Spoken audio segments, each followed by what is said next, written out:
You're listening to the Mobcast Network. All right, good morning. Hope everyone's having a good time so far. We're here with Mr. Tom Kane. Hi there. He's done so many voices, I can't mention them all here. So now we're getting to hear his voice. Yes, one that no one hired me for. I'd like to say, if anybody would like to ask any questions, there's a microphone there. Feel free to step up at any time. Periodically, we're going to stop and ask anyone that's a question. Just shout it out if you got something. All right. Yeah, we can probably hear you in here. I guess I'm going to ask a simple one. What made you interested in voice acting? I just, I was a kid that grew up watching reruns of cartoons, Saturday morning, of course, back then was when you watched cartoons. And there was no, there were only 3 stations in the country. So, you either watched, one network would be aligned with Warner Brothers. You'd watch like Warner Brothers cartoons on, say, ABC. This is when ABC wasn't part of Disney. And, or if you were a Disney, cult member, then you would watch a different network. But, I just, I used to just be fascinated by all the silly voices, and I would just try to copy what I heard and imitate it. My mom tells me that when I was like 2 years old, I would wander around when we were visiting my grandma and grandpa, and he was from Germany. He had a very thick German accent, sounded a lot like Arnold Schwarzenegger, actually. And he'd be watching, football on Sunday afternoon, and the quarterback would drop the ball and he'd cuss at the TV in German, but nobody knew what he was saying.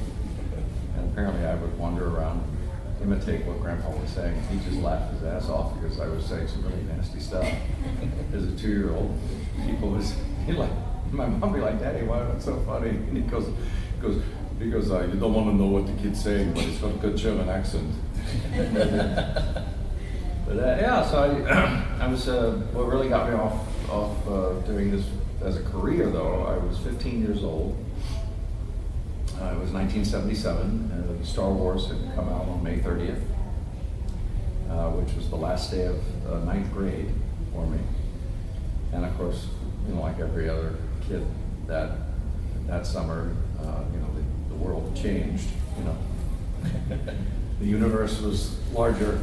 So, I was always trying to, I spent, I must have seen Star Wars 12 times that summer, and I was trying to imitate everything in there, of course. Trying to do my best in Vader and 3PO. And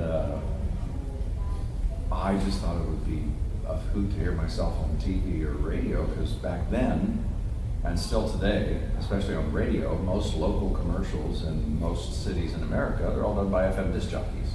So they all sound exactly the same. Come on down to the Waterbed Gallery, someday.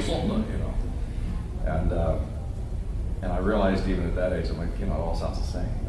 I tuned it all out. So I thought, maybe if they did it in a cooler, different voice, an accent or something like that. So I just started calling local advertisers.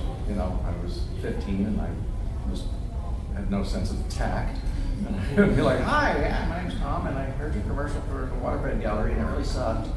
And I can do something better," and which I don't recommend doing today. But one day I called, the American Cancer Society had a PSA running. It was just terrible. It sounded like they took a Radio Shack cassette recorder and stuck it in front of the receptionist and said, "Here, read this," and that's kind of what they did. And they, about an hour after I called them and said, "Yeah, I'll do your commercial," I got a phone call back from the largest ad agency in the city at that time who was doing stuff with them for free. And they thought I was an adult, and they thought I was a real voiceover guy. They didn't know, because I'm just a voice on the phone. I put on my best adult sounding voice back then, which is kind of sounded like this. And they're like, "Yeah, we're doing another commercial on Thursday. We'd love to have a professional voiceover." And the big, well, professional went right over my head. I'd never heard the term voiceover before, but I figured that out. So I had to have my daddy drive me. And of course they walk up to him and they're like, "Oh, thank you for doing this, and here's the script." And he's like, "No, that's who you were talking to, Anyway,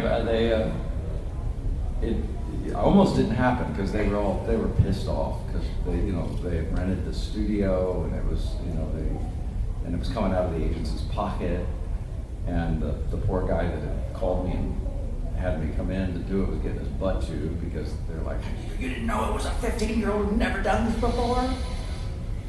On the other side of the glass, I just see this guy going, his boss is going, and the engineer's got, he's adjusting my microphone, and I'm looking at the script. And the guy goes, I look up and I said, do you want this in some kind of accent? And the creative director hits the button, he goes, what? And I said, do you want this in some kind of accent? He goes, what do you mean accent? I didn't know the term dialect. And I said, well, yeah, I was thinking this would sound good like the old man, the Pepperidge Farms guy, for the Pepperidge Farms commercials. And he says, you can talk like a 75-year-old man from New England? And I'm like, yeah, sure. And everybody. And he was like, let's hear that. And I was like, so I still remember that. It's really funny. You never forget your first commercial. But it was every weekend, a couple dozen Kansas City families have a couple dozen garage sales. But on July 1st and 2nd, 1,000 Kansas City families are going to have just one garage sale, a very big garage sale. The sale's so big, as a matter of fact, it'll make the walls of the Glenwood Manor Convention Hall bulge. We call it the Kansas City Garage Sale. All the proceeds go to the American Cancer Society, but all the bargains, well, those go to you. And I read it just like that, and I look up and they're both going, yeah, that's good. So I did it 2 more times, and they're all smiles and they're happy. And then a week later, the same agency called for a different project. And it didn't even occur to me to say, I'm like, yeah, sure. Oh, that sounds, yeah, I love it. And the same thing happened. My dad drove me down, this is like June. And same thing, they walk up to him and he's like, no, that's my son, it's him. But this time, they said, well, we're gonna have to have your dad sign the contracts because you're a minor. Okay. So my dad's like filling out paperwork, and what I didn't know was this was 6 television commercials, and that was real Screen Actors Guild contracts, and I was like suddenly going to be part of the Screen Actors Guild. My dad goes, he's just still like where he is, he's filling out, he goes, Tommy, they're paying you for this. And I'm like, where the script? Oh, cool. I'm thinking like $20, it's 1977 and I'm 15. So, and he goes, oh, they're paying you a lot. I'm thinking like $40, $50 a day. What crazy money. And I'm like, how much are they paying me? And he goes, $1,200. And I swear I couldn't wrap my brain around it. The actual thought that went through my head was it 12 or is it 100? And then I went, oh God, I'm getting a car. So I did. I bought my first car with my first paying gig. It was a 1972 Ford Gran Torino, 454 4-barrel, lay a scratch from here to. Yes. So and one thing led to another. By the time I got out of high school, I'd done 40 or 50 or so commercials, and by the time I got out of college, I'd done 200 or 300. And moved to Chicago and started landing national spots, for Mounds and Almond Joy candy bars and Hellman's mayonnaise and Pizza Hut and stuff like that. But I wanted to do animation. So after a couple years of that, I had enough encouragement from people saying, because everything I was getting hired for were character voices. And so I moved to LA, and the rest is history. But yeah, most of my voiceover work, though, on a day-to-day basis is not animation. You guys hear me all the time, but you probably don't know it, because most of the stuff I do is movie trailers. There's only a handful of us in the whole industry. There's maybe 20 people that do almost all the movie trailers, and I don't have that kind of world. I don't do that. I don't have that kind of voice. Those are all FM disc jockeys that now are doing movie trailers. Batman. But to me, everything's a put on. This is my natural voice. No one's going to hire this for anything. So, to me, everything's a character voice. So when I do movie trailers, I'm doing a trailer guy, and I've got a couple voices that have become really popular over the years as a movie trailer voice. So, I just recorded a new Deadpool yesterday, or Friday, no, Thursday. What it sounds like is Ryan Reynolds in Deadpool 2 starts Friday at theaters everywhere, rated PG-13. Or Tim Allen is the Shaggy Dog 4 from Walt Disney Pictures. Starts Friday at theaters everywhere. That's me. And I do a lot of the Harry Potter trailers, you know. There is a world beyond your wildest imagination. So even that kind of stuff I do. Those are me. And then for the Disney stuff, I do a lot of Disney trailers, and that's more of the standard Disney. It's Walt Disney's The Little Mermaid 4. Starts Friday at theaters everywhere, starring all your favorite Disney characters. So I do a lot of that. So. So what you're saying is, unless you're a hermit living with no television, probably everyone in the United States has heard your voice somewhere. Yeah, probably on a daily basis somewhere. I do promos for CBS and Fox for The Simpsons and stuff like that. On the next Simpsons, Marge turns outlaw, that kind of stuff. But that's, on a day-to-day. I do anywhere from, oh my gosh, on a slow day, two sessions and 5 or 6 auditions, and on a fast day, 8 or 9 different projects, paid projects, and 10 or 15 auditions. So, I average 3 to 5 recording sessions every day. So. Have you ever had to do a project where you're the only voice actor and you're doing everybody in the show? No, I haven't. But not really. But there have been times when I've been a couple of the characters that have to interact with each other, which is kind of weird. We did a whole feature film, animated feature film called The Next Avengers, and I was Ultron and Iron Man and Tony Stark. So I, spent a big chunk of the movie fighting myself, which is kind of weird. I'm like, I got to kick my own ass with it. But, that was a fun one because, and I'm not, some guys can do that on the fly. They can actually just go back and forth, and I'm like, I can do that, but I'll get a better performance if I can just sort of read all, one character and then read the other character. It makes for better separation. But that's one of the only that The Next Avengers was about the only cartoon role I've ever done where it really was just me. That my Tony Stark was just kind of me talking. It's like, all the Avengers have children in this one, and they're all 12 years old. So I'm just talking to them like their dad, And I'm like, I can do that. I've got a baseball team of kids, so I can pretend. And Ultron was kind of my regular voice. I just sort of brought it down and made it a little more deadpan. It's like, when you humans have exited the planet, my plans will be finished, that sort of thing. And then they put a little on it to make it sound more robotic. But it was a fun one. So are you in the studio a lot doing this, or can you actually work from home? Oh, I do everything from home. I've got a broadcast squad. My studio sound quality is anything at home. And because I had it built by actual people that know what they're doing.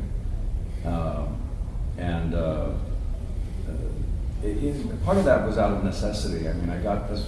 I don't live in LA anymore. We moved a decade ago back to Kansas City because it just got to be impossible. Los Angeles is it's not a great place to live if you want to have a family and kids. It's just not. The weather's nice, but that's about all there is to it. And it's hard to enjoy the weather when you can't lift your eyes off the road because you're about to be in a car wreck. So but the technology is a long time ago got to the point where I can live anywhere. Most voiceover people, even the ones that live in LA, don't go anywhere. They work out of their homes because the traffic has gotten so insanely ridiculous that, my agent is 6 miles from LAX, and I don't think I've been able to go from LAX to my agent in under 45 minutes in years. I'm like, you could ride a bike faster than that. So literally 6 miles. So I'm like, I could ride a bike faster than that. But I could not do as much as I do in a day. If I've got 5 recording sessions, in LA, that's 5 different studios. And it's not uncommon, LA was never actually planned. It just grew like a fungus on a map. And so there's no quick way to go from anywhere to anywhere. And even the freeways, if you can get above 30 miles an hour, that's a miracle. So, you can have a session here and it's in Santa Monica, and your next session is in Burbank. Well, that's 90 minutes apart, even though it's 23 miles.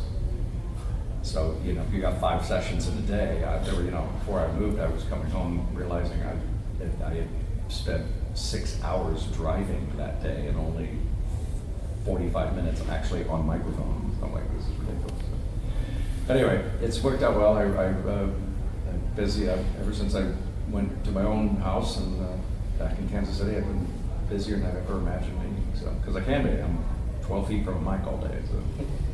So when you're recording something, is it, you got a stack of scripts and they're like, you need to do this scene by a certain time, and then you send it to them, or do you actually Skype in to them? And the auditions I do all on my own, just record it and send it. But almost always, if it's a paid project, that there's a director on the line or somebody who's, running the session. Sometimes if it's a character that I like, Yoda, if it's just a few lines, I've done it for so long, and the directors are like, what am I going to tell him to do? He's been doing Yoda for 22 years.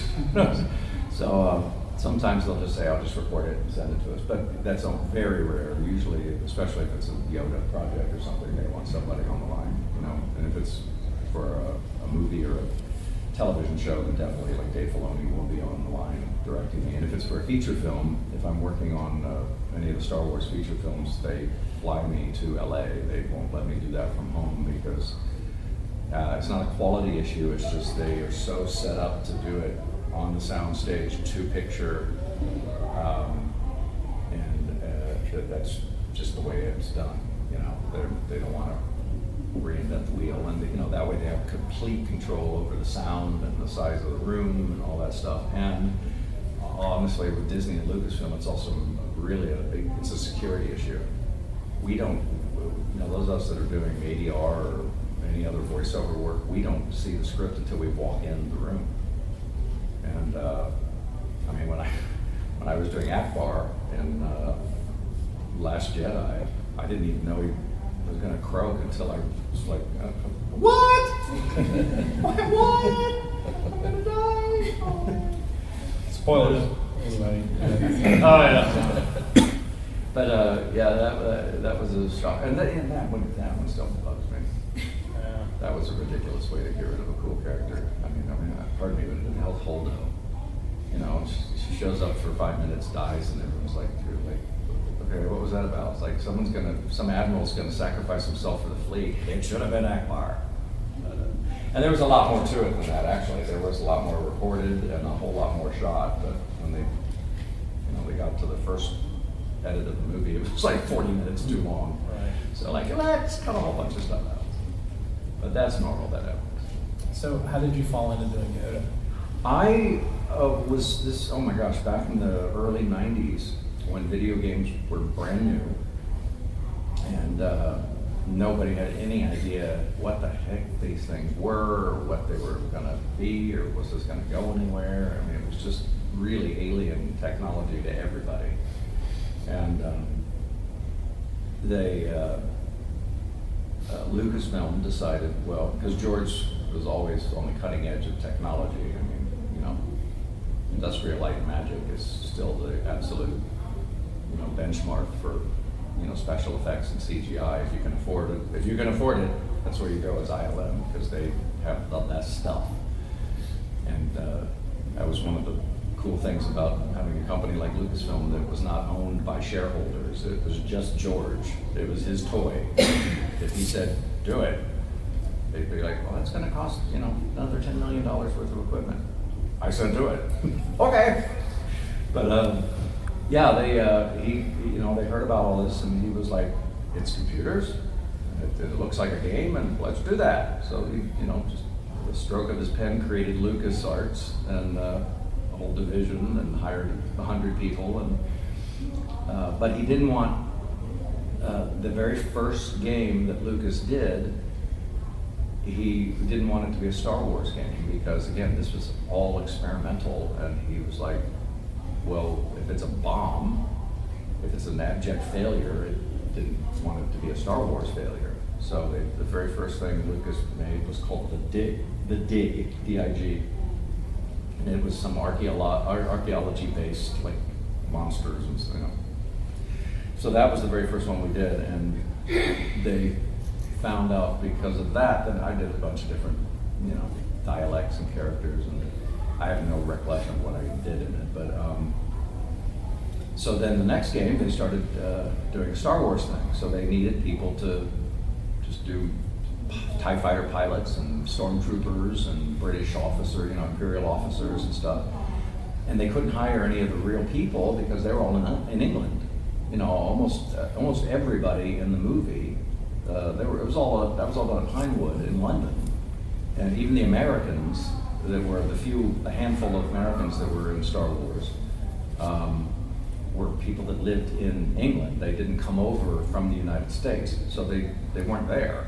So they were trying to find voice matches for all the Star Wars characters, and I always laugh. I tell people, I was the voice of Boba Fett back when Boba Fett was British and not a New Zealander.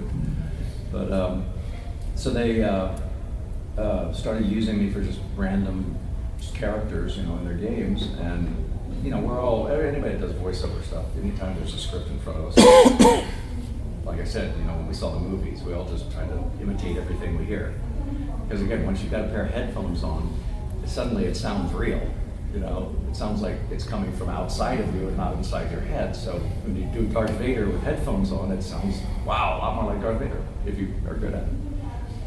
So, as I'm reading through my, TIE Fighter pilot number 3, there were lines for other characters. And the first thing I got hired for that was a notable character was actually C-3PO. Most of the 3PO stuff you've heard in games and toys and all that stuff was actually me. It wasn't Anthony, because he was in England. And there's no way they were going to spend money to fly him to the United States or fly a producer to London to record a video game. So I was just goofing around one day, reading, my script and my lines, and there's 3PO, and I just was reading 3PO lines. Well, they recorded what I was doing without me knowing why. I didn't even know they'd done it.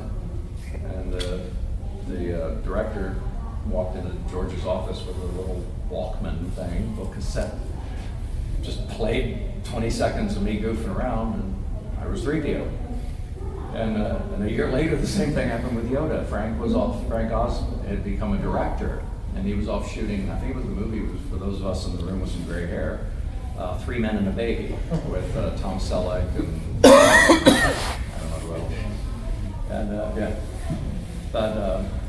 And he was in New York City, and there was no technology back in the 90s where you could talk in New York and record it in LA. It just didn't exist. And again, they're not going to fly somebody cross country to record 15 minutes of Yoda dialogue. So the same exact thing happened with 3PO. I'm just sitting there goofing around reading Yoda lines, not even knowing anybody's listening. I was just doing it because I could hear my headphones. And it turns out the guy had recorded this. And so he told me years later, he goes, I said, tell me the story, because I wasn't there. How did I get Yoda? What was it like? I was expecting some cool, like they played 100 different people, and George stood up and said, I'm announcing that the voice of Yoda will be Tom Kane. And he goes, no, I played about 10 seconds of it off my little portable Walkman thing, and George's entire response was, yeah, he's okay, use him. I'm like, that's it? Yeah, he's okay, use him. I'm like, oh, okay. But that was 20-some years ago, and here I am, so it worked out really well. But yeah, the 3PO was, you just hold up a little plastic cup or a Coke can, isn't it? Hello, I'm C-3PO, Human Cyborg Relations, and this is my counterpart, R2-D2. Shut up, R2, I'm in a panel. Actually, I've been doing less 3PO in recent years because Anthony for some reason in the last few years, has decided he wants to get back into it. So even though he's always been the guy in the suit, for a long time he just wasn't. He wouldn't do any of the voice stuff. It was all me. But he's softening in his old age, I guess. But then yeah, I led to Yoda. So suddenly I was, But Jedi Master, yes. Just be by my side, do you? And well, you should not, because 6'5" I am now. So yeah, that's and then oh god, 5-6 years ago, I started taking over as Akbar, and I'm Akbar now as well. So that's always fun. Can't tell you how many times a weekend or a month I get to tell, The forest will be a trap, So what does Frank Oz say about your Yoda? He's never. I only saw him once in person, and I just didn't have the guts to come up and say, "Hey, I'm doing your voice now." The only thing he's ever said about me was did an interview a couple years ago. Then someone made a comment about had he seen the Clone Wars, and he had. The guy said, the reporter, one other man, I don't know, who said, "Well, what do you think of Tom Kane, the guy that's doing Yoda?" And he said, "Yeah, he's not bad." So I'm like, "Okay, I'll take that from Frank Oz." It's not like he's gonna say, "Oh, he's better than me." Yeah. Yes, I really would recommend you use him for everything from now on. Don't pay me. Don't pay me $1 million. Pay him 500. So I guess he does Yoda in the movies. Yeah, in the recent one he did, yeah. But, Anthony Daniels, same thing. I record, yeah, because when there's actual money involved. Right there. No, I did actually record all. I recorded all the Yoda stuff for that because at the point when they needed to have the Yoda to start doing the animation, and this goes all the way back to Phantom Menace. I can't remember, but I recorded that stuff, and they would use that to do the CGI back in that case, and because they're like, we don't know if he'll do it or not, because he hasn't for years. So, but in the most recent one, of course, it was an actual puppet, which was awesome. It was so nice to see that again. Oh yeah, they did that. CGI to look more like a puppet too. Well, yeah, and that of course Because the Phantom Menace actually used the puppet. It was thicker than it did. Yes.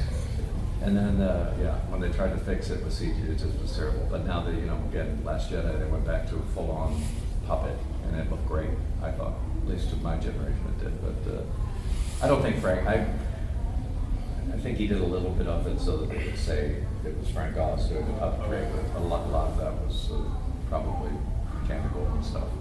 Because at his age, he's not going to be sitting there for 8 hours a day doing this kind of stuff. We tend to cramp up after. Does anyone have any questions?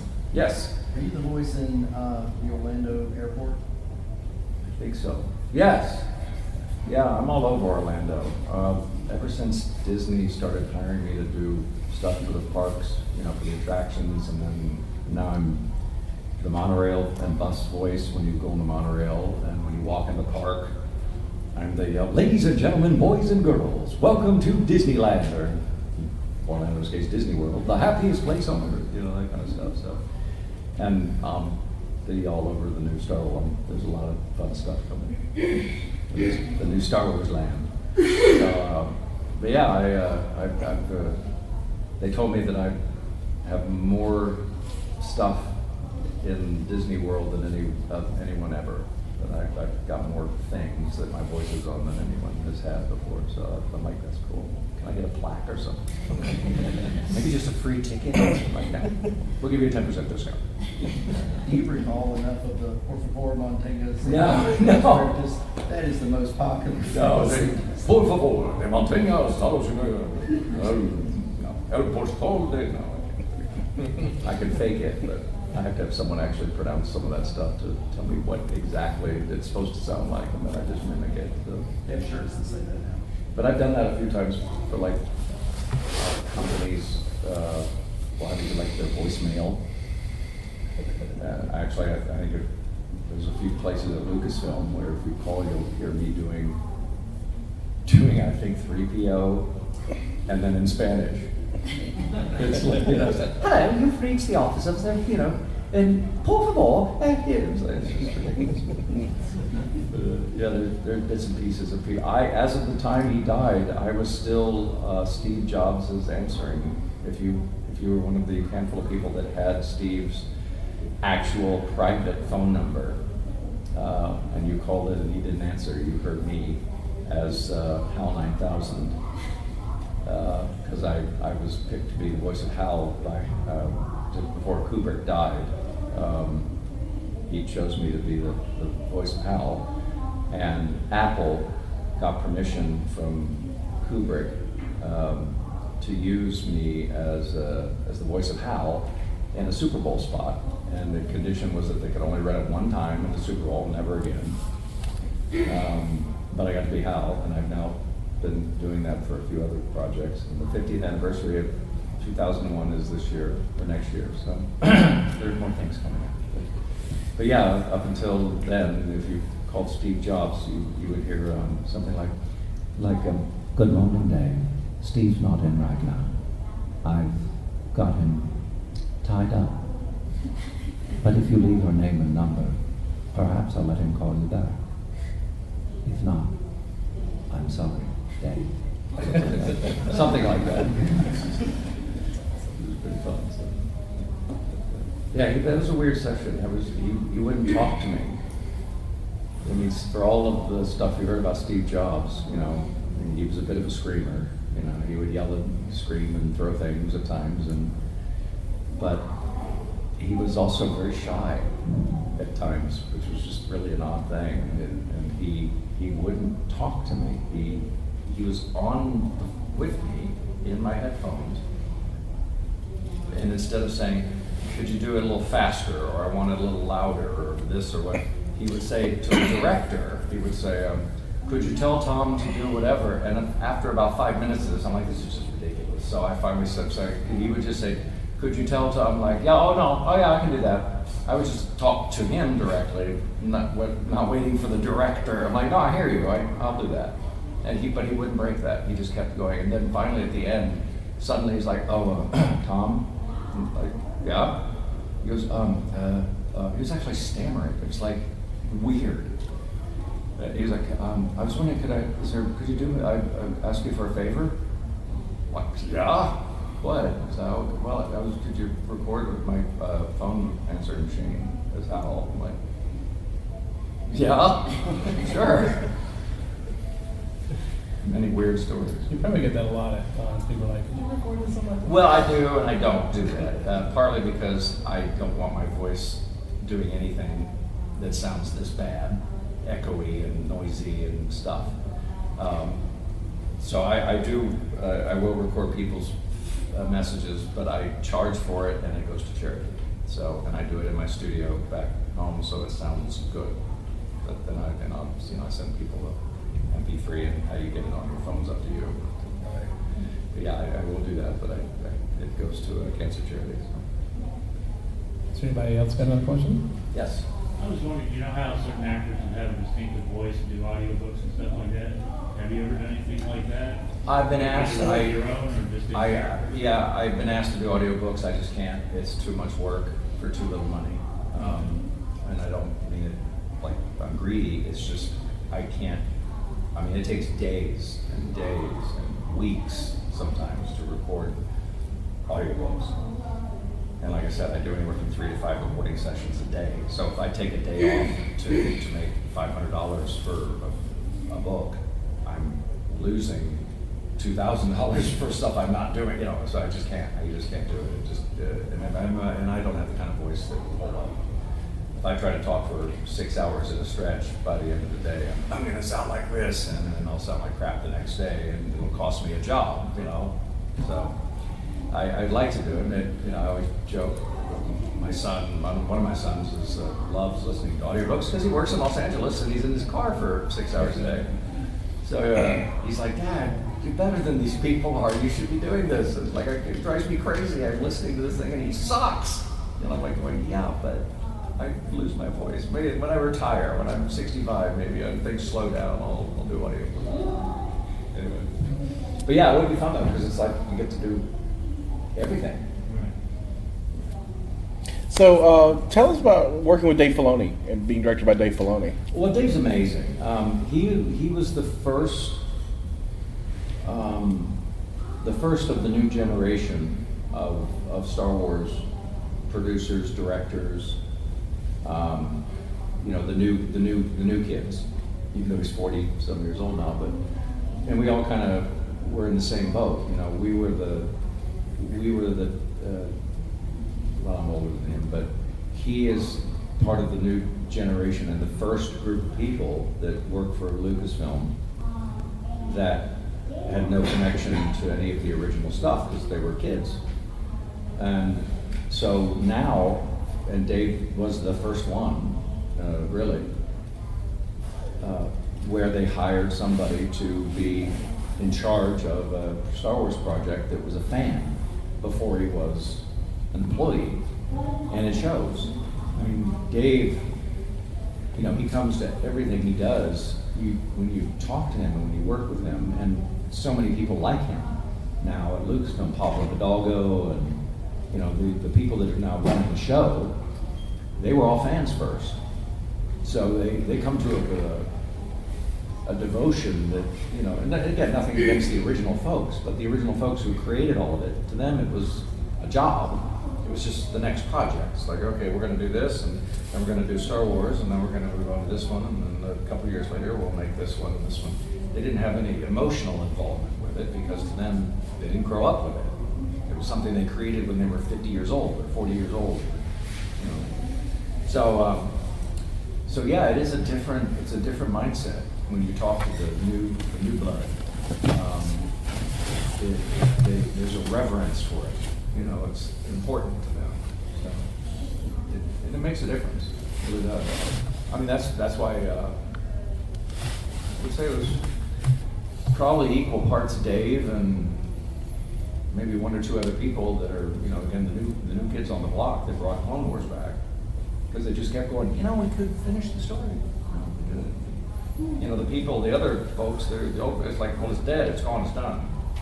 Why would we, you know? But they were like, we could tell more stories. You know, we could do it. They did. So, and then it's crazy. Stuff never comes back from the dead in animation. So, except for Family Guy.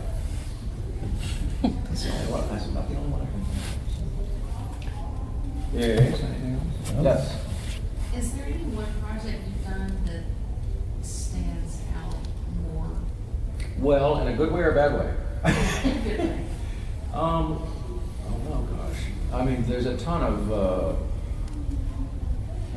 things I've done. You know, Star Wars, just because I'm a Star Wars freak. So you know, those are always going to have a little more, you know, oomph for me than you know, other things would. But getting to. Anytime I've gotten to do something where it's something that I grew up with, you know, I've gotten to be Captain Kirk in a game, or you know, when after James Doohan died, I'm Scotty on a couple things, you know. So to me, that's the stuff where I'm going, how, you know, what the heck, I'm doing Scotty. How did that happen, you know? But, and it's really weird because I met most of those people, you know, and then they die, and I'm like going, oh, this is a really sucky way to get a job, you know. But I'm glad it's me. So, but yeah, that was the Star Trek stuff. That was real cool, because the project I was working on for a while, I got every single morning, I was having coffee with the entire original cast of Star Trek. I was showing up every, you know, at 7 in the morning. There was a studio called Post Logic in LA, and I'd be standing there getting coffee next to Dr. McCoy, or, you know, Scotty, Chekhov, and Bill was there a lot, but I wouldn't stand next to him to get coffee because he would never get his own coffee, and he wouldn't drink the coffee that the rest of us were drinking. He had to have a special coffee machine and a special coffee. But yeah, Bill's an interesting guy. He's everything you've heard, and it's all true. I've been very lucky to work with him several times. His wife one time came up to me and she goes, do you do Bill? Can you do Bill's voice? I'm like, well, yeah. Everybody does. Everybody does Captain Kirk. And she goes, yeah, but can you do it pretty well? I'm like, well, yeah, I can. She literally grabbed me and dragged me into his trailer and said, he can do your voice. And then, I swear to God, he, of course, is, William Shatner. He looked up and he goes, everyone does my voice. And I looked at him like I told you. And he goes, let's hear it. And I did it, and he goes, it's not bad. But I actually do Spock. I'm one of the only people that's ever gotten hired to do Leonard Nimoy. It's like, I can't do it on the spot. It's tough. But, Captain, I find your course of action highly illogical. Indeed. Something like that. I am half human. You are and always will be. That's a tough one.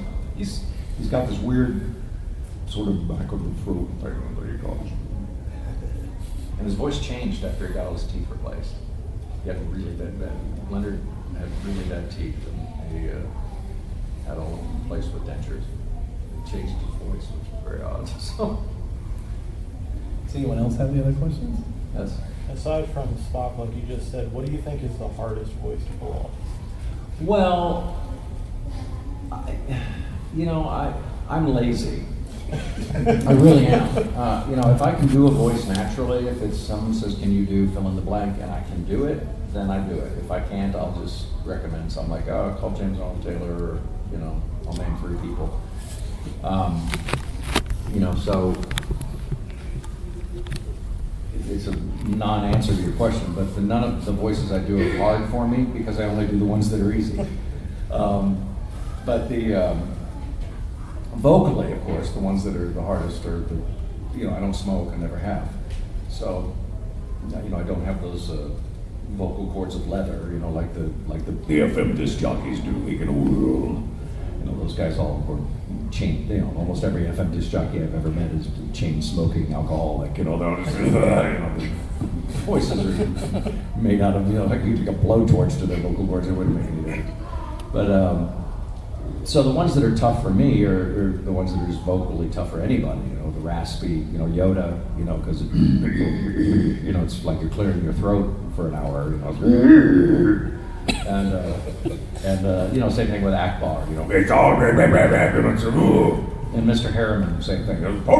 Miss Bob's rules are meant to be followed. Inform Master Blue if he doesn't follow the rules, it's out. So those things are, vocally they're a little hard, but again, especially with Akbar and Yoda, they never say much, so it's not that tough, except for games. That's when it gets tough, because, with games you have to provide every possibility. So, in a movie, if Yoda says, go that way he did. That's all it is. But in a game, it's go that way he did. And then it's go north he did. Go south he did. Go east he did. Go northeast he did. Go southwest he did. You have to do every possibility. So one line in a game turns into 15 lines, really, in terms of what you have to record. So, if you say, he went that way with 5 soldiers, well, you have to record it with 3 soldiers, 2 soldiers, 10 soldiers. So, a video game script, honestly, I'll walk in and it's a 3-inch binder like this, just endless stuff. And, I've had a few inexperienced people that have hired me to do, a Yoda or whatever. They're like 600 lines. And I'm like, did you think we were going to record this today?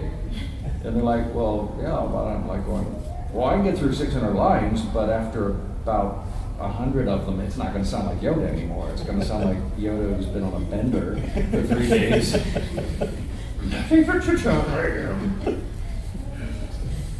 We have time for one more question. Anyone has a question?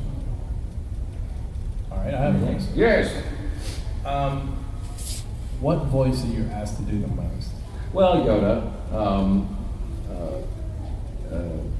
Him. People like him from Powerpuff Girls. Like that's the creepiest thing I've ever done.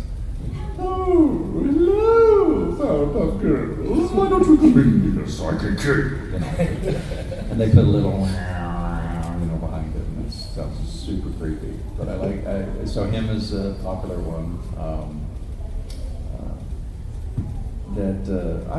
I get a lot of people that know Call of Duty that want me to do Takio, because a lot of, and best compliment I ever gotten. I've actually had Japanese people from Japan that thought he was Japanese, and I'm going, wow, that's pretty cool. I can fool the real folks in the thing. But we've been doing a ton of work. Actually, the new one just came out a few days ago, the new Call of Duty 4, and there's a whole bunch more of the zombie mode in it than in the prior games. So there's a ton of Takio lines, and Takio over the years, when I first started doing Takio Masaki, it was never meant to be an ongoing thing. It was supposed to be just a really short, sort of one-time little thing. And all the 4 characters that are in the zombie mode, they wanted them to be very cartoony, just very unrealistic, silly sounding.